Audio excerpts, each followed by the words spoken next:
ಇವಾಗ ನೋಡೋಣ KPSCಯಲ್ಲಿ ನಾನು ಆರ್ಟಿಕಲ್ಸ್ ಬಗ್ಗೆ ಒಂದು ಕ್ವಶನನ್ನು ತೊಗೊಂಡಿದ್ದೆ. ಅದು ಡೆಫಿನೆಟ್ ಕ್ವಶನ್ ನಿಮಗೆ KPSC ಮತ್ತು ಟೆಕ್ನಿಕಲ್ ಮತ್ತು ನಾನ್ ಟೆಕ್ನಿಕಲ್ ಎಕ್ಸಾಮ್ಗೆ ಡೆಫಿನೆಟ್ಲಿ ಬರ್ತದೆ. ಓಕೆ, ಸೊ ಅದಕ್ಕೆ ಪೂರ್ತಿ ವಿಡಿಯೋ ನೋಡಿರಿ, ಭಾಳ ಹೆಲ್ಪ್ಫುಲ್ ಆಗುತ್ತೆ ನಿಮ್ಮ ಎಕ್ಸಾಮಿಗೆ. ಸೊ ಒಂದೇದು ನಾನು ಹೋದ ವಿಡಿಯೋದಾಗ ಹೇಳಿದ್ದೇನೆ ಏನಂತ, ಆರ್ಟಿಕಲ್ ಒಂದೇದೊಳಗೆ 1 to 4 ಏನಿತ್ತು ಅಂದ್ರೆ ಒಟ್ಟು ರಾಜ್ಯವನ್ನು ಸ್ಥಾಪನೆ ಮಾಡೋದು. ಲೈಕ್ ಎಕ್ಸಾಂಪಲ್ ಈಗ ಒಂದು ನೋಡ್ತಾ ಇರ್ಬೋದು, union and its territory. Okay, ಒಂದೇದೇನು ಮಾಡ್ತೇವೆ ಅಂದರೆ ಆರ್ಟಿಕಲ್ 1 ಅಂತ ನೀವು ಕಾಣ್ತಾ ಇರ್ಬೋದು, name and territory of the union. Like India ಒಂದು ಹೆಸರಿಲ್ಲ, ಅದೊಂದು ಹೆಸರು ಕೊಡ್ತಾರೆ. ಇಂಡಿಯಾ ಆದಮೇಲೆ ನೆಕ್ಸ್ಟ್ ಸ್ಟೇಟ್ಸ್ ಬರ್ತಾವೆ, ಅಂದ್ರೆ ರಾಜ್ಯ. ಒಂದು ಕಂಟ್ರಿ, ಆಮೇಲೆ ರಾಜ್ಯ. ಓಕೆ, ಎರಡನೇ ಆರ್ಟಿಕಲ್ ಏನಂತ ರಾಜ್ಯ ಅಂದರೆ ಎಸ್ಟಾಬ್ಲಿಷ್ಮೆಂಟ್ ಆಫ್ ನ್ಯೂ ಸ್ಟೇಟ್, ಒಂಥರ ನಿರ್ಮಾಣ ಮಾಡೋದು ಹೊಸ ಸ್ಟೇಟನ್ನು. ಹೊಸ ಸ್ಟೇಟ್ ಈಗ ತೆಲಂಗಾಣ ಅವೆಲ್ಲ ಬೇರೆ ಬೇರೆ ಸ್ಟೇಟ್ಸನ್ನು ಎಸ್ಟಾಬ್ಲಿಷ್ ಮಾಡೋದು. ನೆಕ್ಸ್ಟ್ ಮಾಡೋದು ಫಾರ್ಮೇಷನ್ ಮಾಡೋದು, ಅಂದರೆ ಅಲ್ಲೇ ಬೇರೆ ಬೇರೆ ಭಾಷೆ ಇದ್ದ ಜನಗಳಿಗೆ ಫಾರ್ಮೇಷನ್ ಮಾಡೋದು. ಓಕೆ, ಮತ್ತು ನಾಲ್ಕನೇದು ಅಂದರೆ 1 to 4 ಬರೀ ಸ್ಟೇಟ್ಸ್ ಬಗ್ಗೆ ಫಾರ್ಮೇಷನ್ ಮಾಡೋದು ಐತಿ. ಸೊ ನಾಲ್ಕನೇದು ನಿಮ್ಗೆ ಗೊತ್ತಿರ್ಬೋದು, ಇಲ್ಲಿ ನೋಡ್ರಿ, ಇಲ್ಲಿ laws made on the article 2 and 3 provided to amendment of first and fourth schedule of supply. ಅದ ಸೇಮ್ ಈಗ ನಾವೀಗ ರಾಜ್ಯ ಮಾಡ್ಯಾವಲ್ಲ, ಅದರದ್ದು ಲಾಸ್ ಅಂದ್ರೆ ಕಾನೂನುಗಳು. ಓಕೆ, ಸೊ 1 to 4 ಏನು ಹಂಗಂದ್ರೆ ಬರೀ ಹೊಸ ಸ್ಟೇಟ್ ಫಾರ್ಮೇಷನ್ ಮಾಡೋದು. ಅದಕ್ಕೆ ಒಂದೇದೇನು ಇಂಡಿಯಾ ಅಂತ ಭಾರತ ಸ್ಥಾಪನೆ ಆಗೋದು, ಸೆಕೆಂಡ್ ಸ್ಟೇಟ್ಸ್ ಅಂದ್ರೆ ಎಸ್ಟಾಬ್ಲಿಷ್ಮೆಂಟ್, ಮತ್ತು ಮೂರನೇದು ಫಾರ್ಮೇಷನ್, ನಾಲ್ಕನೇದು ಲಾಸ್. ಓಕೆ, ಇದು 1 to 4 ಅಂತ ಹೇಳ್ತಾರೆ. ಓಕೆ, ಒಟ್ಟು ಆರ್ಟಿಕಲ್ ಒಂದು 30 ಮಟ್ಟ ಓದ್ಕೊಂಡ್ರೆ ಯು ವಿಲ್ ಬಿ ಅಂದರೆ ಸಾಕಷ್ಟು. ಓಕೆ, ಮತ್ತು ಬೇಕಂದ್ರೆ ನೆಕ್ಸ್ಟ್ ವಿಡಿಯೋ ಪಾರ್ಟ್ 1 ಮಾಡಿ ನಾನು ಹೇಳ್ತೀನಿ. ನೆಕ್ಸ್ಟ್ ಪಾರ್ಟ್ ಆರ್ಟಿಕಲ್ 5 ಇದ್ರ ಬಗ್ಗೆ ಸಿಟಿಜನ್ಶಿಪ್. ನೀವು ಹೆಡಿಂಗ್ ನೋಡ್ತಾ ಇರ್ಬೋದು, ಸಿಟಿಜನ್ಶಿಪ್ ಅಂದರೆ ನಾಗರಿಕತೆ ಒಳಗೆ ಏನು ಹೇಳ್ತಾರೆ ಅಂದರೆ ಒಂದೇದು citizenship at the commencement of the constitution.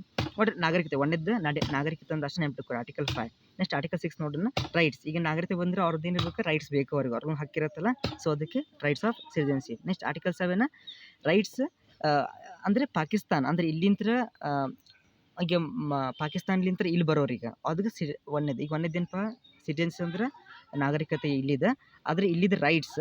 ಆಮೇಲೆ ಪಾಕಿಸ್ತಾನ ನೋಡಿ, ಸಮಥಿಂಗ್ ಪಾಕಿಸ್ತಾನ ಅಂತ ಕ್ವಶನ್ ತಂದರೆ ಆರ್ಟಿಕಲ್ 7. ಓಕೆ, ಸೊ 1 to 4, ಆಮೇಲೆ 5 to ನೋಡೋಣ ಎಲ್ಲಿ ಮಟ್ಟ ಇರ್ತದೆ. Next rights of citizens from outside the India. Okay, ನೋಡಿ ಔಟ್ಸೈಡ್ ಇಂಡಿಯಾ ಅಂದ್ರೆ ಈಗ ಫಾರಿನ್ ಹೋಗ್ತಿರ್ತಲ್ಲ, ಅಮೇರಿಕಾ. ಓಕೆ, ಅಲ್ಲೆಲ್ಲ ಹೋಗಲಿಕ್ಕೆ ಈಗ ಒಂದೇ ಪಾಕಿಸ್ತಾನವ್ರು ನಮ್ಮ ಕಡೆ ಬರ್ಬೋದು, ಅದೊಂದು ರೈಟ್, ಅಥವಾ ನಾವಲ್ಲಿ ಹೋಗ್ಬೋದು.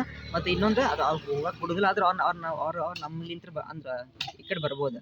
ಸೊ ಸಿಟಿಜನ್ಶಿಪ್ಸ್ ಆಫ್ ಬೇರೆ ಕಂಟ್ರಿಗೆ ಹೋಗಲಿಕ್ಕೆ ಹೆಲ್ಪ್ ಆಗ್ತದೆ, ಆರ್ಟಿಕಲ್ 8. ಓಕೆ, ನೆಕ್ಸ್ಟ್ ಕ್ವಶನ್ ನೋಡೋಣ. Next article persons voluntary acquiring citizenship for foreign state. ಈಗ ಒಂದೇ ದಿನ ಅಮೆರಿಕಾ ಅಂತ, ಇಲ್ಲಿ ಒಟ್ಟು ಔಟ್ಸೈಡ್ ದ ಇಂಡಿಯಾ ಅಂತ ಐತಿ. ಈಗ ಫಾರಿನ್ನಿಗ. Okay, understood. ಸೊ ಅದಕ್ಕೆ ಈ ರೀತಿ. ನೆಕ್ಸ್ಟ್ ಆರ್ಟಿಕಲ್ 10 ಅಲ್ಲಿ ಈಗ ಸಿಟಿಜನ್ಶಿಪ್ ಅಂದರೆ ಅಲ್ಲಿ ಫಾರಿನ್ದಾಗೂ ಅದೇ ಹಕ್ಕುಗಳನ್ನು ಬೇಕು, continues of same rights. Okay, next article 11 parliament. ಅಲ್ಲಿ ಒಂದು ಪಾರ್ಲಿಮೆಂಟ್ ಇರುತ್ತಲ್ಲ, ಪಾರ್ಲಿಮೆಂಟ್ ಅಂದರೆ ನಿಮ್ಗೆ ಗೊತ್ತಲ್ಲ, ವಿಧಾನಸೌಧ, ಆ ರೀತಿ. ಓಕೆ, ಈ ರೀತಿ ಒಟ್ಟು ಎಷ್ಟು ಮಟ್ಟ, ಆರ್ಟಿಕಲ್ 11 ಮಟ್ಟ, 5ರಿಂದ 11 ಮಟ್ಟ ಒಟ್ಟು ಸಿಟಿಜನ್ಶಿಪ್. ಓಕೆ, 11 ಆಗಿರ್ಬೋದು ಅಥವಾ ನೋಡೋಣ ಮತ್ತು ಮುಂದೆ. ಓಕೆ, ಒಟ್ಟು ಅಷ್ಟು ನೆನ್ಪಿಟ್ಕೊಳ್ಳಿ. ಒಟ್ಟು 1 to 4 ಅಂದರೆ ಒಂದೇದ್ದು ಸ್ಟೇಟ್ ಫಾರ್ಮೇಷನ್ ಮಾಡೋದು. ಆಮೇಲೆ 5 to 11 ಅಂದರೆ ಒಟ್ಟು ಬೇರೆ ಸಿಟಿಜನ್ಶಿಪ್. ಓಕೆ, ಸಿಟಿಜನ್ಶಿಪ್ ಈ ರೀತಿ. ನೆಕ್ಸ್ಟ್ ನೋಡೋಣ ಆರ್ಟಿಕಲ್ 12. ಇಲ್ಲೇನು ಕೊಟ್ಟಿದ್ದಾರೆ, context of state and the government. Okay, ಈಗ ಅಲ್ಲೇ ಗೌರ್ಮೆಂಟ್ ಬಗ್ಗೆ ಮಾತಾಡ್ತಾನೆ, ಗೌರ್ಮೆಂಟ್ ಅಂದರೆ ಪಾರ್ಲಿಮೆಂಟ್ ಅಷ್ಟೇ. ಗೌರ್ಮೆಂಟ್ ಈಗ ಹೇಗೆ ಅಂದರೆ ಕಂಟ್ರೋಲ್ ಆಫ್ ದ ಲಾಸ್ಟ್ ನೋಡ್ಬೋದು, control of government of India. Okay, ಅಂದರೆ ಈಗ ಇಂಡಿಯಾ ಬಗ್ಗೆ ಮಾತಾಡ್ತಾ ಇದ್ದಾರೆ government. Okay, next article 13 loss of. ಈಗ ಲಾಸ್ ಅಂದ್ರೆ ಅದು ಕಾನೂನು, ಫಂಡಮೆಂಟಲ್ ರೈಟ್ಸ್ ಬರುತ್ತೆ, ಫಂಡಮೆಂಟಲ್ ರೈಟ್ಸ್. ಈಗ ನೋಡಿ ಒಂದೇದ್ದು ಸಿಟಿಜನ್ಸ್, ಒಂದೇದು ಯಾವುದು, ಹೊಸ ಸ್ಟೇಟ್ಸನ್ನು ಫಾರ್ಮೇಷನ್ ಮಾಡೋದು. ಓಕೆ, ಎರಡನೇದು ಸಿಟಿಜನ್ಶಿಪ್, ಮೂರನೇದು ಫಂಡಮೆಂಟಲ್ ರೈಟ್ಸ್. ಓಕೆ, ಇವು 3 ತಿಳ್ಕೊರಿ, ವೆರಿ ಹೆಲ್ಪ್ಫುಲ್. ಇದ್ರಾಗ ಯಾವುದಕ್ಕೂ 2 ಕ್ವಶನ್ ಬರುತ್ತಾವ. ಓಕೆ, ಸೊ ಅದು ಈಗ ಸ್ಟಾರ್ಟ್ ಆಗೋದೇನು 12ಲಿಂತ ಅನ್ಬೋದು ನೀವು. ಫಂಡಮೆಂಟಲ್ ರೈಟ್ಸ್ ಅಂದರೆ ಬೇಕಾಗಿರೋ ಒಂದು ಕಾಮನ್ ಹಕ್ಕು. ಓಕೆ, ಸೊ ಆರ್ಟಿಕಲ್ 13ನೇದು ಇನ್ಕನ್ಸಿಸ್ಟೆಂಟ್, ಅಂದರೆ ಕಾನೂನುಗಳು ಅಷ್ಟು ಪ್ರಾಪರ್ ಆಗಿಲ್ಲ ಫಂಡಮೆಂಟಲ್ ರೈಟ್ಸಿಗೆ. Next okay, article 14 right to equality ಬರುತ್ತೆ. ರೈಟ್ ಟು ಇವತ್ತು ನೀವು ನೆನಪಿಟ್ಕೋರಿ, 12ಲಿಂದ 13 ಅಂತಾರೆ ಫಂಡಮೆಂಟಲ್ ರೈಟ್ಸ್. ನೆಕ್ಸ್ಟ್ ಅದ್ರಾಗ ರೈಟ್ ಟು ಈಕ್ವಾಲಿಟಿ ಬರ್ತೈತೆ. ಈಗ ಕೇಳ್ತಾ ಎಕ್ಸಾಂಪಲ್, ರೈಟ್ ಟು ಈಕ್ವಾಲಿಟಿ ಎಷ್ಟನೇ ಲಾ, ಅದು ಆರ್ಟಿಕಲ್ 14 ಅಂತ ಹೇಳ್ಬೋದು ನೀವು. Okay, equality. Okay, article 14. Article 15 ಅಂದರೆ ಈಗ ರೇಸ್, ಅವ ಕರಗದಾನು ಬೆಳಗದಾನು, ಈಗ ಗಾಂಧಿಗೆ ಮಾಡಿದ್ರಲ್ಲ ಹಾಗೆ. ಮತ್ತು ಕಾಸ್ಟ್, ಇವ SC ST, ಅವ ಬ್ರಾಹ್ಮಿನ್ಸ್, ಹಂಗೆ. Okay, article 15. ಓಕೆ, ಆರ್ಟಿಕಲ್ 17 ನಿಮ್ಗೆ ಗೊತ್ತು, ಅನ್ಟಚಬಿಲಿಟಿ, ಮುಟ್ಟುವಿಕೆ. ಆರ್ಟಿಕಲ್ 16 ನೋಡೋಣ, ಮತ್ತು ಸೇಮ್ ಈಕ್ವಾಲಿಟಿ. ಒಟ್ಟು ಈಕ್ವಾಲಿಟಿ ಹೆಡ್ಡಿಂಗ್ ಇತ್ತಲ್ಲ ಎಲ್ಲಿಂತ, ಆರ್ಟಿಕಲ್ 14ಲಿಂತ. ಸೊ ಆರ್ಟಿಕಲ್ 16 ದಿನ ಸೇಮ್ ಕೆಲಸ ಕೊಡ್ಬೇಕು. ಯಾರಿಗೆ? ಹೆಣ್ಣು ಮಕ್ಕಳಾಗಿರ್ಬೋದು, ಗಂಡು ಮಕ್ಕಳಾಗಿರ್ಬೋದು, ಸೇಮ್ ಮಾಡ್ಬೇಕು.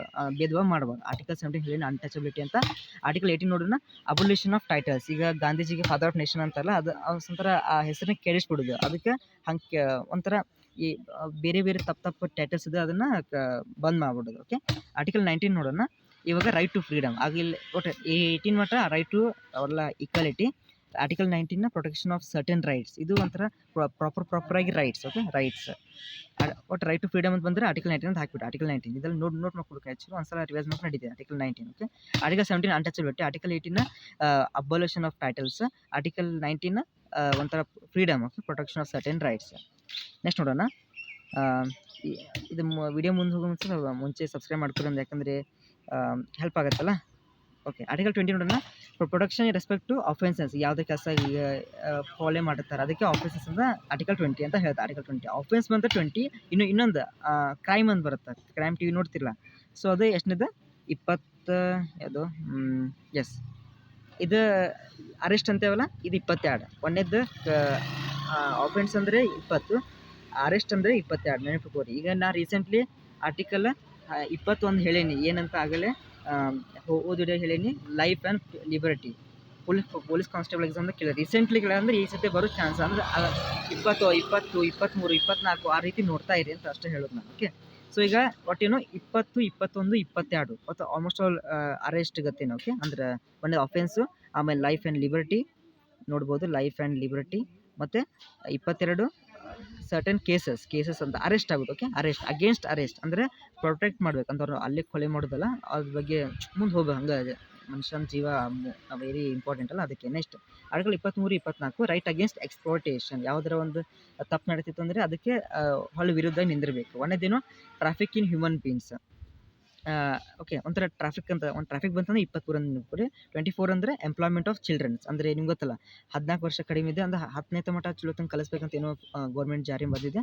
ಅದಕ್ಕೆ ಸ್ವಲ್ಪ 24ನೇದು ಯಾವುದು? ಚಿಲ್ಡ್ರನ್ಸಿಗೆ ವಿದ್ಯಾರ್ಥಿ ಅಂದರೆ ಎಜುಕೇಷನ್ ಕೊಡಬೇಕು. ಆರ್ಟಿಕಲ್ 14. ಓಕೆ, ಆರ್ಟಿಕಲ್ 14 ಅಷ್ಟು ನೆನಪಿಟ್ಕೋರಿ. ನೆಕ್ಸ್ಟ್ ಆರ್ಟಿಕಲ್ ಒಟ್ಟು ಎಷ್ಟಂದ್ರೆ 24. Article 25 right to freedom of religion. Okay, ನೀವು ನೋಡ್ರಿ, ಈಗ ರಿಲಿಜನ್ ಅಂತ ಗೊತ್ತಲ್ಲ, ಮೈನಾರಿಟೀಸ್ ಬಗ್ಗೆ ಭಾಳ ನಮ್ಮ ಇಂಡಿಯನ್ ಕಾನ್ಸ್ಟಿಟ್ಯೂಷನ್ ತೊಗೊಂಡೈತಿ. ಅಂದರೆ ಅವರಿಗೆ ಎಜುಕೇಷನ್ದೆಲ್ಲ. 25ನೇದೇನು? All persons equally freedom. Okay, ಒಂದೇದು ಯಾವತ್ತು ಆಲ್ಮೋಸ್ಟ್ ಫ್ರೀಡಮೇ ಬರ್ತೈತಿ. So religion. 26ನೇದು ಮ್ಯಾನೇಜ್ ರಿಲಿಜಿಯಸ್ ಅಫೇರ್ಸ್. ಅಂದ್ರೆ ಏನು ಜಗಳ ಆಗಿತ್ತು ಅಂದರೆ ಒಂದೇದು ಫ್ರೀಡಮ್, ಅಂದ್ರೆ ತಮ್ಮ ಈಗ ಮುಸ್ಲಿಮ್ಸೇ ಇರಲಿ, ಕನ್ನಡದ ಕನ್ನಡ ಇರಲಿ, ಅದು 26ನೇದು ಅಂದ್ರೆ ಮ್ಯಾನೇಜ್ ಮಾಡ್ಕೋಬೇಕು ನಾವು. ರಿಲಿಜಿಯಸ್ ಅಂದರೆ ಈಗ ಯಾವ ಜಗಳ ಆಗ್ತಂದ್ರೆ ಅದನ್ನು ಮ್ಯಾನೇಜ್ ಮಾಡುವಂಥದ್ದು ಇರಬೇಕು. ಓಕೆ, ನೆಕ್ಸ್ಟ್ 27 ನೋಡೋಣ. ಒಟ್ಟು 25, 26 ಒಟ್ಟು ರಿಲಿಜಿಯಸ್ ಅಂದರೆ ಕಾಸ್ಟ್ ಬಗ್ಗೆ. 27 ಏನು ಹೇಳ್ತೈತಿ? ಟ್ಯಾಕ್ಸ್ ಬಗ್ಗೆ, ಪೇಮೆಂಟ್ ಆಫ್ ಟ್ಯಾಕ್ಸಸ್ ಅಂತ ಬಂತಂದರೆ ಆರ್ಟಿಕಲ್ 27. ಅಂದರೆ ಆಲ್ಮೋಸ್ಟ್ ಆಲ್ ರಿಲಿಜಿಯಸ್ ಒಳಗೆ ಬರ್ತದೆ, ನೆನ್ಪಿಟ್ಕೋಬೇಕು ಅಷ್ಟೇ. ನೆಕ್ಸ್ಟ್ 28 ವರ್ಷಿಪ್ ಅಂದರೆ ಈಗ ದೇವರಿಗೆ ತಮ್ಮದೇ ಒಂದು ಬೇಡ್ಕೊಂಡು ಒಂದು ರೀತಿ ಇರುತ್ತಲ್ಲ, ಅದಕ್ಕೆ ನಾವು ಹೊಳ್ಳೆ ಏನು ಅವ್ರಿಗೆ ಫ್ರೀಡಮ್ ಕೊಡ್ಬೇಕು. ಫ್ರೀಡಮ್. ಓಕೆ, 28. ನೆಕ್ಸ್ಟ್ 29 ಇನ್ನು ಬರೀ ಆಡೋದು. ಈ ಕಲ್ಚರಲ್ ಆ್ಯಂಡ್ ಎಜುಕೇಷನಲ್ ರೈಟ್ಸ್ ಅನ್ನೋದಿಲ್ಲ. Protection of interest of minorities. 29 almost ಮುಸ್ಲಿಮ್ಸ್ಗೆ ಏನು ಎಜುಕೇಷನ್ ಕೊಡಬೇಕಂತ ಇಂಟ್ರೆಸ್ಟ್ ಅವ್ರವ್ರಿಗೆ ಪ್ರೊಟೆಕ್ಷನ್ ಮಾಡಬೇಕು.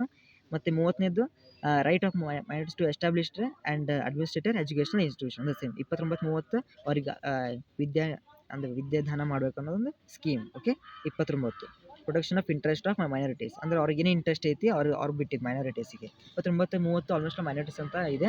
ಅದೇ ಅಷ್ಟಕ್ಕೆ ಬಿಡೋದಿಲ್ಲ. ಆದರೆ 25, 26 ಅದಕ್ಕಿಂತ ಮ್ಯಾಗ 14, 17 ಅದನ್ನು ಜಸ್ಟ್ ನೋಡ್ಕೋರಿ ಅಂತ ಹೇಳ್ತೇನೆ. ಓಕೆ, ಹೋದ ವಿಡಿಯೋನು ಸೇಮ್ ಕಾನ್ಸೆಪ್ಟ್ ಇಟ್ಕೊಂಡಿದ್ದೆ, ಯಾಕಂದರೆ ನಿಮಗೆ ಅದರದ್ದು ಪೂರ್ತಿ ಡೀಟೇಲ್ ಅರ್ಥ ಆಗಲಿ. And very important 2 question definitely ಬರ್ತಾವೆ. ಅದಕ್ಕೆ ಓದ್ತಾ ಇರಿ. ಮತ್ತು ಇದು ಇಷ್ಟು ಮಾಡೋದಕ್ಕೆ ನೀವು ಸಬ್ಸ್ಕ್ರೈಬ್ ಆಗಲೇಬೇಕಲ್ಲ, ಮತ್ತು ನೆಟ್ ಖರ್ಚು ಮಾಡಿ ಎಲ್ಲ ಮಾಡ್ತೀವಿ ಅದಕ್ಕೆ. So thank you. ಆ್ಯಂಡ್ ಈಗ ಸದ್ಯ ಮಾಡಿರಿ, ನಾನು ವೆಯ್ಟ್ ಮಾಡ್ತೀನಿ. ಆ್ಯಂಡ್ ನೀವು ಯಾರು ಮಾಡಿಲ್ಲ ಅಂತ ನಂಗೆ ಗೊತ್ತಾಗ್ತದೆ. So thank you.